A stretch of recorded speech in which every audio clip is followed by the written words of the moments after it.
There's chaos on the countertop. Chaos on the countertop. Chaos on the countertop. There's chaos on the countertop. Chaos on the countertop. Chaos on the countertop. It's countertop chaos. Welcome back to another episode of Countertop Chaos with me, Seth Trudeau. I am going to just let this bloom for a second. Today we are going to Denmark, and we are going to be making an Ethiopian coffee from Cabra, which is my favorite Danish roaster. And that's saying something because honestly, there's a lot of good coffee in Northern Europe in general. But La Cabra just consistently awesome. Really enjoy them. Yeah. I had a funny experience a couple of weeks ago where I was at a very, very nice restaurant. And everything about the menu and the meal was just impeccable until the very end when the coffee service that they offered us was an espresso, which I thought was very strange. And related, I just finished reading this book called The Sorcerer's Apprentices, and it's a pretty interesting book. It's a piece of nonfiction, and it's a journalist who goes behind the scenes for a season at El Bulli, which was a 3 Michelin star restaurant, one of the frontline innovators, advancing beyond kind of Nouvelle French cuisine. They were the guys that started doing bones and things like that. Super, super innovative, definitely. I've written about them a little bit before in the past. What was interesting in this book was that the journalist focused not on the genius of Ferran Adrià, the chef, whose name I may have totally just pronounced wrong. But she focused on the people who were staging in the kitchen. And just a bit of background. And it's not like I'm an expert. It's not like I've ever worked in a high-end kitchen. But stages are people who are working basically unpaid in order to cultivate their skill in a kitchen. And so she focuses in her book on people who are staging, who have come. The thing that was one of the things that was novel about El Bulli was that it was only open for 6 months out of the year. And then for the other 6 months, the chefs would retreat to their workshop, their lab, and work on new ideas for what could be on the next season's menu. And so stages would come from all over the world, and they would work in the kitchen for 6 months. And essentially they were working for room and board. And that's about it. But also to be able to say and to show that they had been in this kind of heart of the culinary world. And so she focuses on these people, and these people are no slouch. She kind of shows how their backgrounds, they're all coming from some excellent places. Some of them have been in 3-star kitchens elsewhere. And, they've been working as even line cooks but they give it all up to come for 6 months to this place.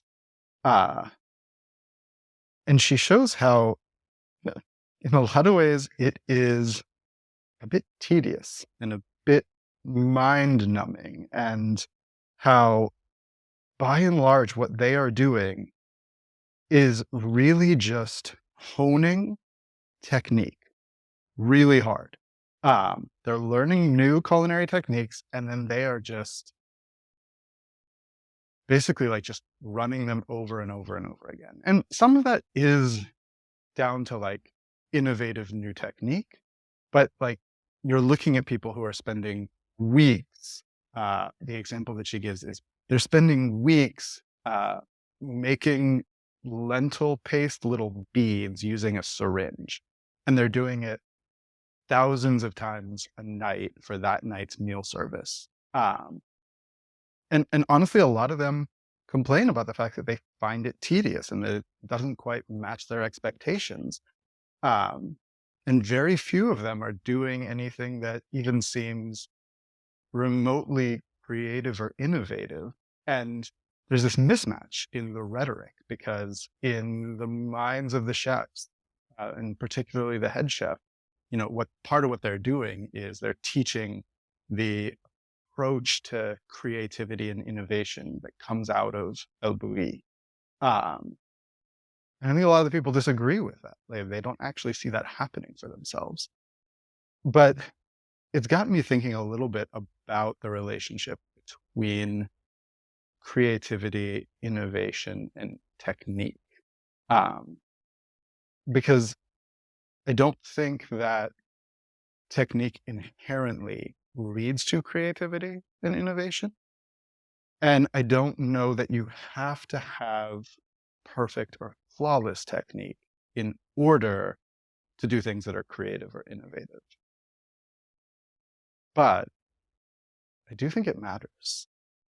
I think part of what happens when you really hone and refine your technique to the kind of level that a place like El Bulli might insist on, and that honestly, a lot of places where innovation isn't just like a one-time event that's happened, but it's something that becomes part of the culture. I think similar with creativity, like where it's actually ingrained in the culture. I think you'll almost always see really strong technique also present there. And the reason for that, there is a relationship in that, where what's happening is when your technique is so refined, when your ability to do the minute technical things flawlessly and perfectly without even thinking about it, when that happens, it frees up like mental bandwidth. It means that you can start to process through what's going on and what's happening on a deeper level, on a higher level. And you are able to start to see and understand and make connections using the kind of intellectual and creative energy that otherwise was being expended on just focusing on your actual technique of how you were getting, the basic things done in the first place. And when you don't have to do that,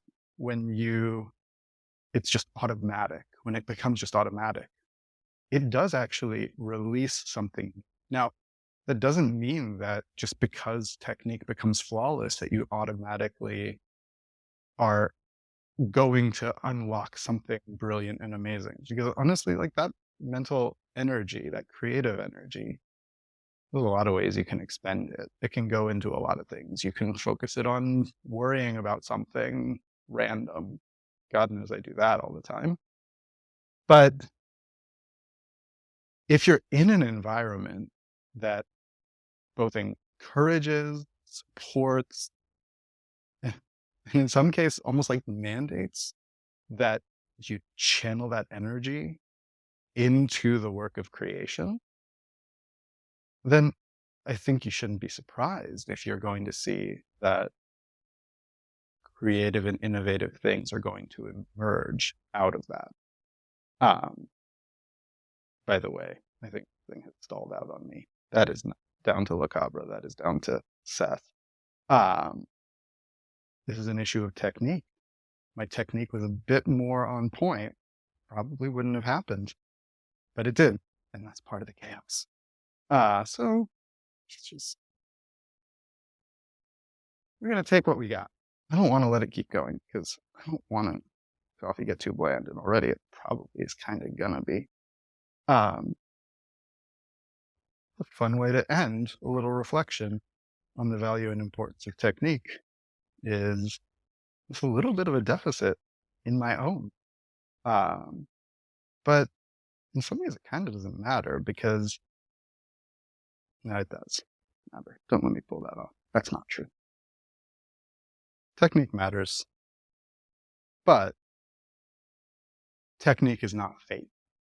And just because there was a flaw in the creation here doesn't mean I'm not going to enjoy this. So I am. I'm going to enjoy this. And I hope that you have enjoyed this. Until next time. By the way, for the eagle-eyed among you, I'm wearing my Mouclair Torrefactor sweatshirt. Might be a bit of a sneak preview of what's to come.